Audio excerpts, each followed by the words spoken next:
Hi guys, it's Tom. Long time no see.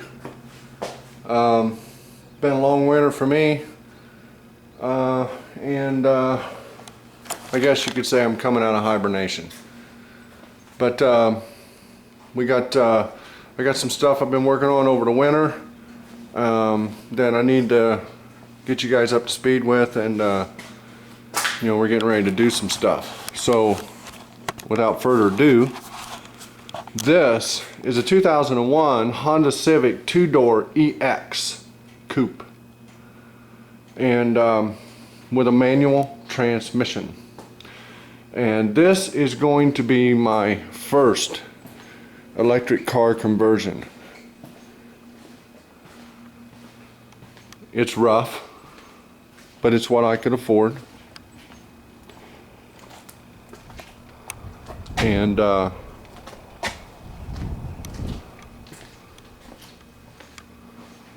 And this is what it is. So I'm awful excited to get started to build it, and we're going to get started here very, very soon. And we're going to paint the car. We have some interior work to do to it. Like I said, it's a pretty ratty car.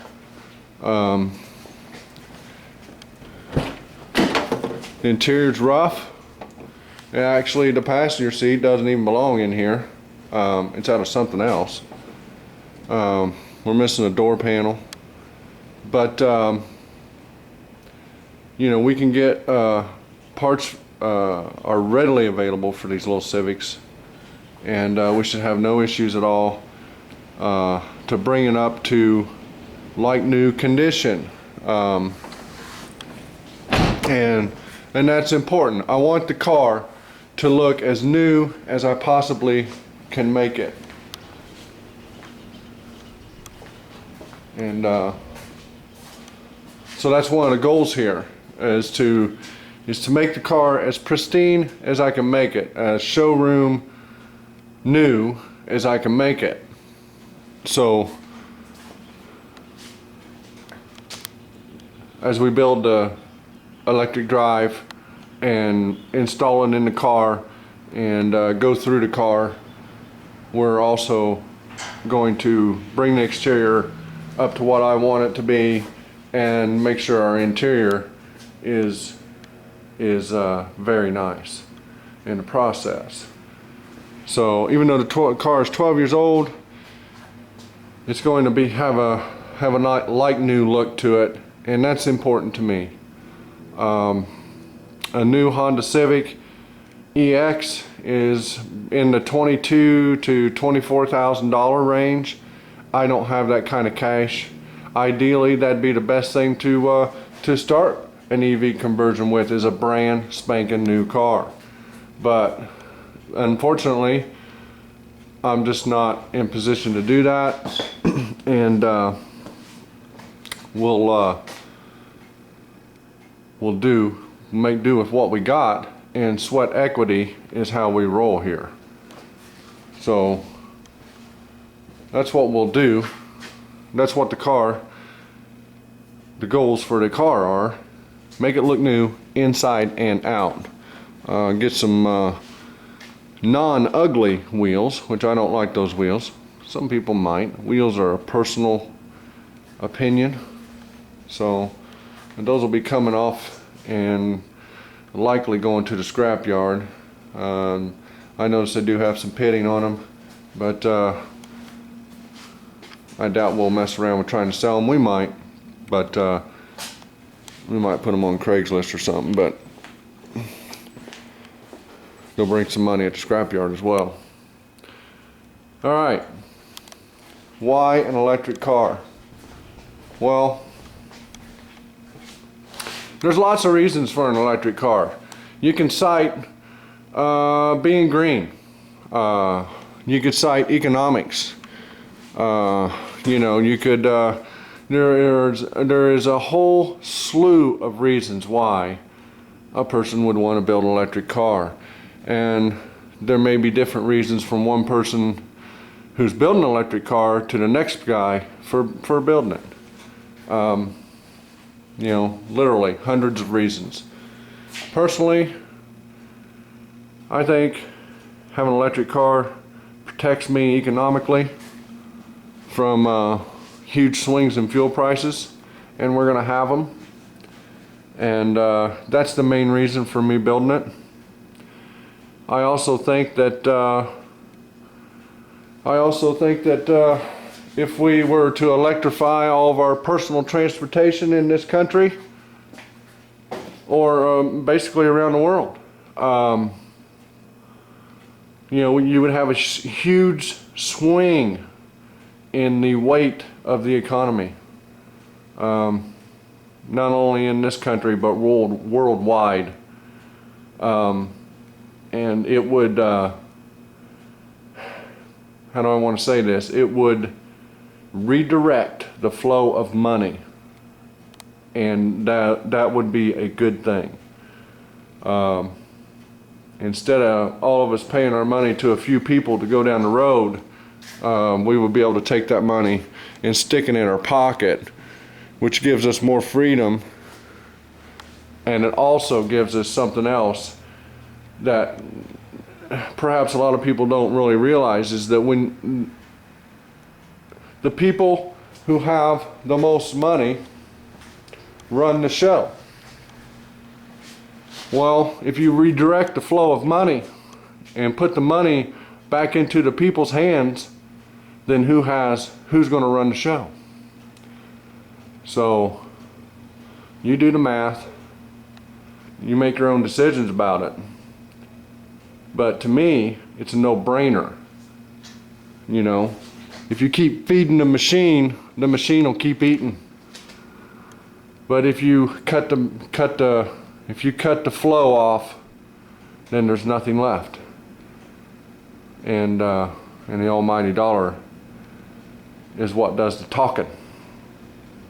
So the more dollars that you keep in your personal pocket, the better off you will be, and the society that you live in will be, and the economy that surrounds your society will be.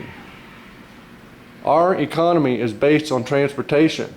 Transportation is what has made us so successful as a people. It has made our population grow by leaps and bounds. It gives us better health. It gives us everything that we need. Couldn't you imagine not having a vehicle and driving down the road? It's something we take for granted, okay? 100 years ago, you know, it would have been a completely different story. You know, a car was something that you rarely ever saw 100 years ago. But anyway, my reasons more immediately are for my own personal economic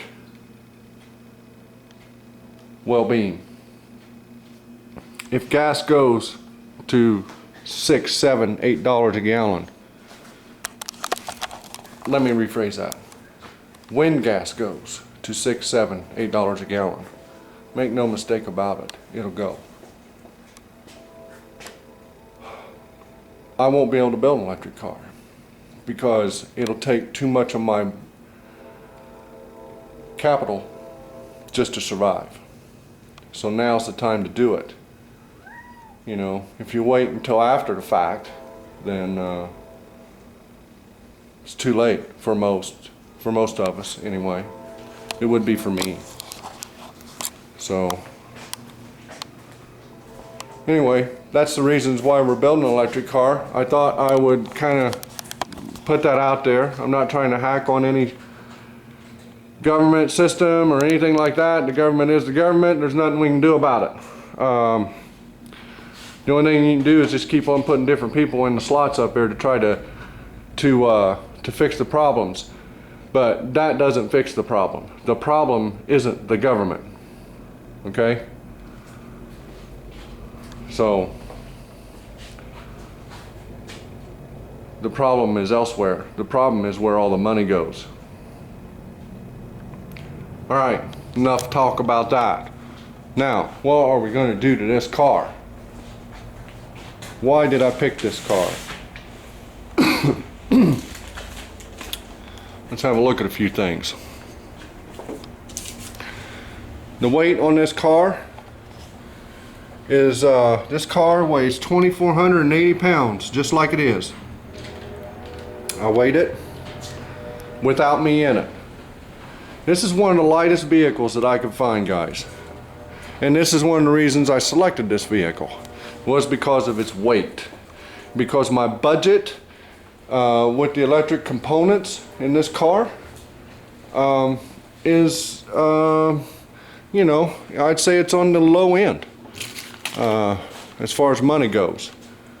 You know, if we had another $10,000, we can make a really extravagant electric car, but we don't. I'm going to budget, we have budgeted anyway, approximately, I'm going to say, give you this figure loosely, $12,000 for the electrical components on this car. I think we're going to go a little bit over, because when I originally did the budget, I was building a completely different build than what I'm building now, and the budget was probably a year ago when I come up with it, and you know, a lot of things have changed in a year. A lot of things in the EV world change every single month. Sometimes it's as fast as every week. So it is a technology that is just exploding. Most of you guys don't really even realize it. I'm going to tell you right now that any news or any, just about, if you turn on the TV and there's any information about electric cars on there, most of the time it will be negative. Any information about lithium batteries will be negative. Why? Well, this is a disruptive technology. As I said, if everybody had an electric car in their garage and drove it every day for their daily transportation, personal transportation to and from work, grocery store, school, whatever, it would completely shift the weight of the money in our economy. So there are people out there who will fight tooth and nail to discredit the electric car.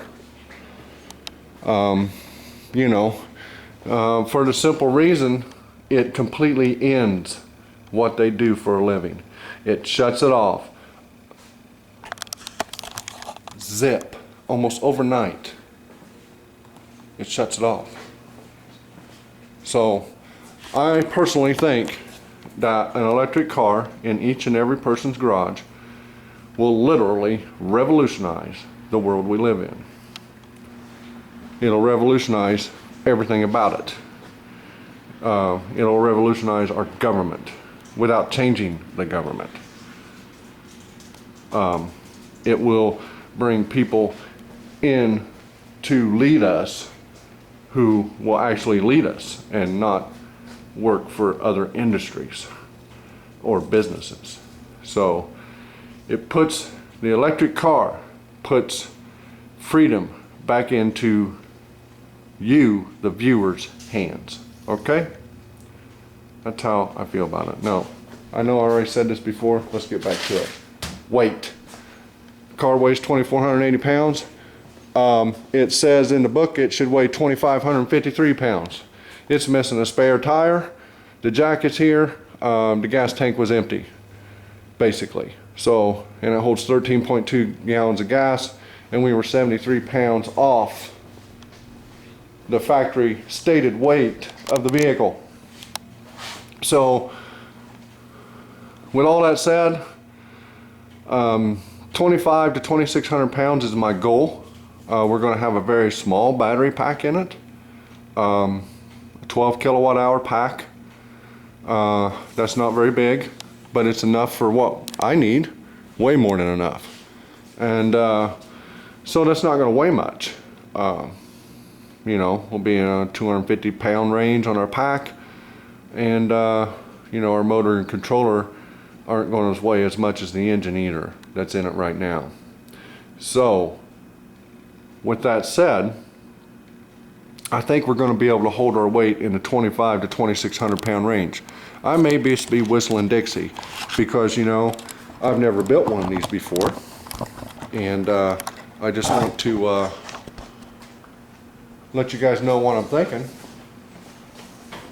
I guess I'm sort of making educated guesses at some things, but it's not going to take us very long, and we're going to be very experienced at building these vehicles, because I plan on building quite a few of them. I'm passionate about electric vehicles, and I've always thought that once I started building one, I would be able to continue building them, and it's what I want to do. So here's a look under the hood. This car, I think it has its factory package with it, although it has some exhaust modifications. It has an aftermarket header, aftermarket stainless steel exhaust from the header all the way out to the tip.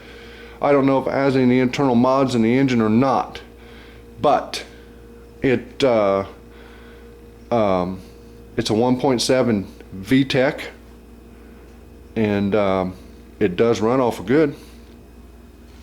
But this particular motor or engine right here, this is an engine, is we're going to use torque. We're not going to talk about horsepower. I think I'm going to talk about torque. And the torque value on this is 114 foot-pounds at 4,800 RPM is the peak torque on this engine. Okay.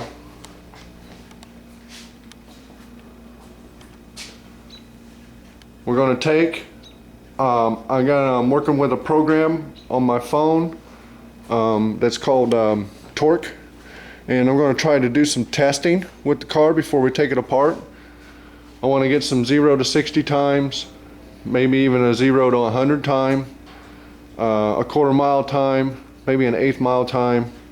You know, just some random little things that I think up, and we'll run the car through those tests before I take it all apart, and then we'll also run it through the very same test after we do it.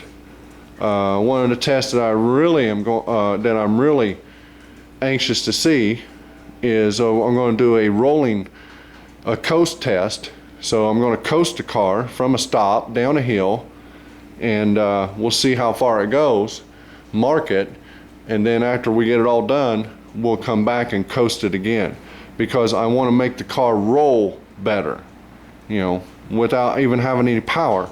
I want the car to roll freer than it does now, and it rolls pretty darn free right now. So we want to make the car better. We don't want to compromise anything as far as performance with our electric vehicle. This car has a few, it's an EX, so we have some options. We have air conditioning, we have power windows, power brakes, cruise, power mirrors. It's a 5-speed. I do have a factory CD player for it, so that'll fit right in. And here's our instrumentation. I'm going to try to use my instrumentation that I have and not put any new gauges in. I think we'll be able to do that now. So the point being is we want all of our options to work. You know, we want all of our power windows, and we want our AC. We definitely want heat, environmentals in an EV. You know, and it's it can be done, but you know, it might be a little bit more difficult than some people think. You know, to get heat, to have AC and all that. We want our cruise to work. So, you know, we want the car to function as normal. This car is going to be an AC build. So by having an AC motor in it, we're going to be able to have regenerative braking, which, and regenerative braking to me is not a big deal as far as making energy, okay? But it is a big deal to making the car drive more like an internal combustion engine car would drive. And we'll get more involved with that when the time comes. But the goal is to have a like new car that is electric drive. Okay, I think I touched on this earlier before. You know, I'm not going to put the cost of this car in the budget. Okay, when we talk about money, and I'll explain how much the parts cost that we're using on the car and all that when it comes to electrical components, so that you'll understand what we're spending on the car for the conversion itself. But as far as the car goes, the paint and body work, the interior work, replacing the suspension front and rear, you know, we're not going to add that cost into it. Okay, because you know, this is a Civic. It may be not, if you're thinking about building an EV as a viewer, you may not want to build a Civic. You may want to build something else. It may be something you already have sitting in your driveway that you own.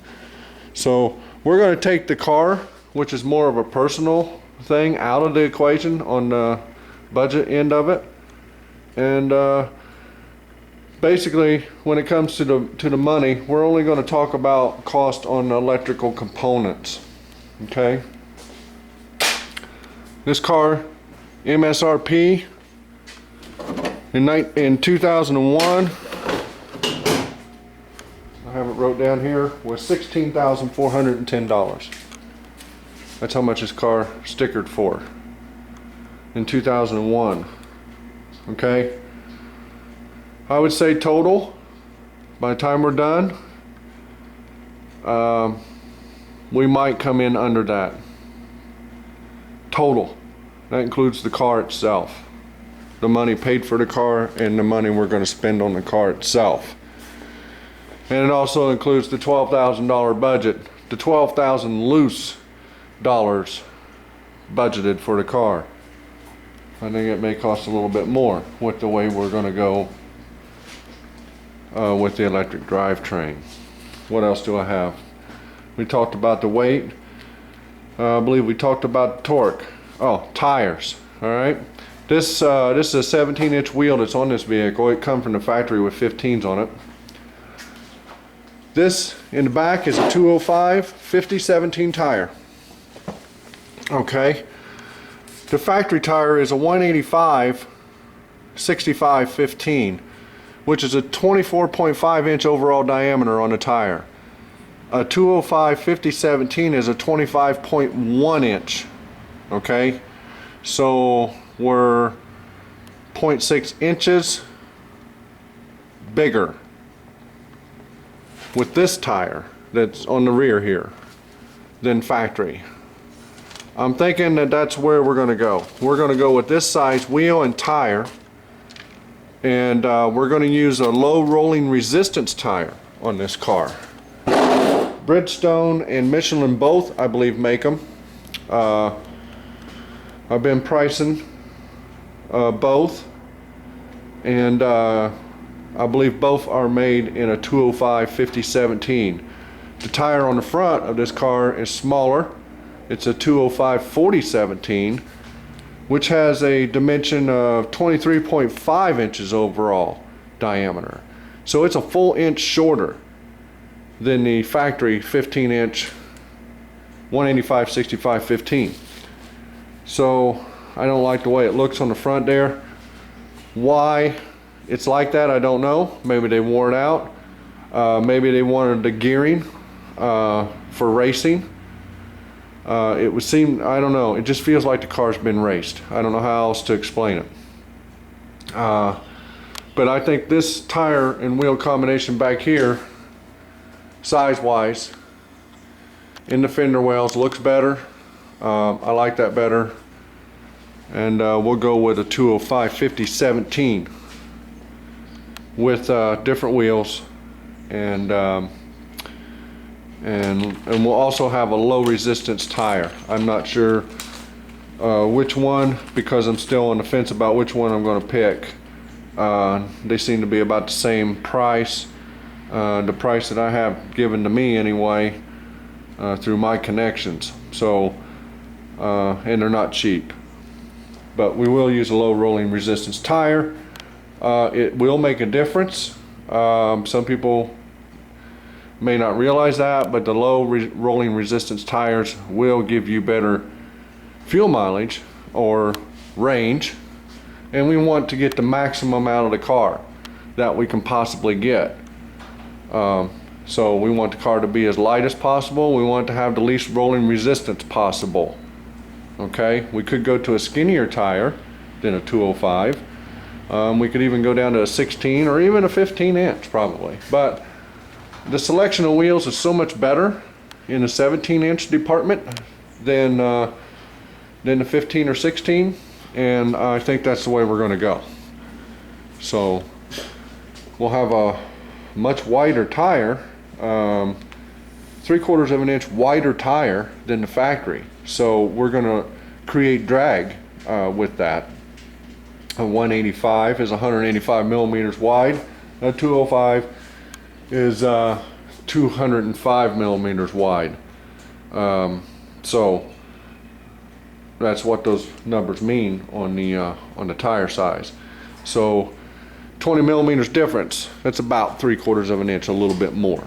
So we're going to lose a little because we're going to have more surface on the road. That will create more drag, but hopefully the low rolling resistance tire will help us. So regardless, I'm thinking I'm going to be able to get the car to coast better just with new sets with the low rolling resistance tires on it.